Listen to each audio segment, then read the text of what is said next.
If you can buy an oyster unshucked, it's always going to be fresher than an oyster that is shucked. So if you can buy them and you want to shuck them yourself, it's a good little trick to have up your sleeve. So always get a tea towel.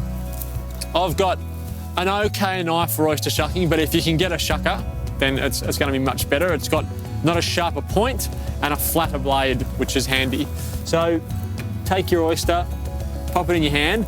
At the back here, there's the little hinge right at the back, which is how the oyster opens and closes. And that's what you need to break. And once you pop that open, it comes off pretty easy after that. And as you wiggle back and forth, eventually you will feel the hinge give, because it's under a lot of pressure. So wiggle, wiggle, wiggle, and there. Once it pops like that, just work your knife and then use your thumb just to pop the top off the shell. And the more you do it, the better you're going to get at it. Pop my lid there. And there you've got your oyster.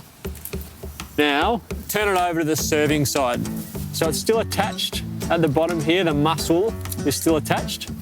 So you need to cut that muscle away. And this is where having an oyster shucker comes in really handy. That flatter blade enables you to flick it a lot easier. So you want to just fold the oyster over. And that is how you shuck. Now, you can leave all of that seawater in there if you want to. It's going to give you some great seasoning. Or you can rinse it under some water. Any shell grit that you've got in there will wash out. And then you've got a nice, clean oyster flavour without the seawater in it. It depends on whether or not you like it.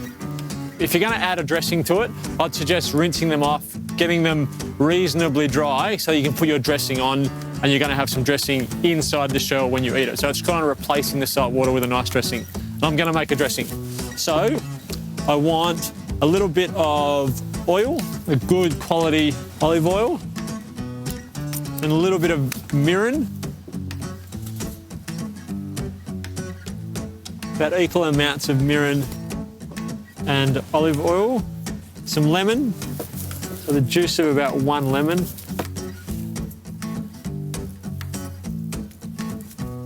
Now, it was thought initially that oysters were an aphrodisiac. It's been debunked now. I think it's just that they're quite high in glucose or glycogen, which is a form of energy.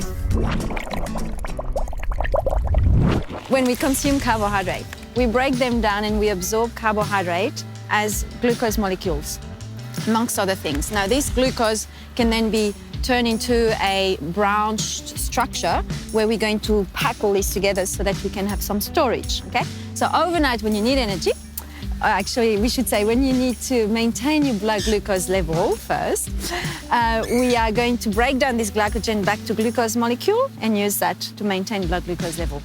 Now, the storage in the liver, in the muscle, is used for energy for exercise.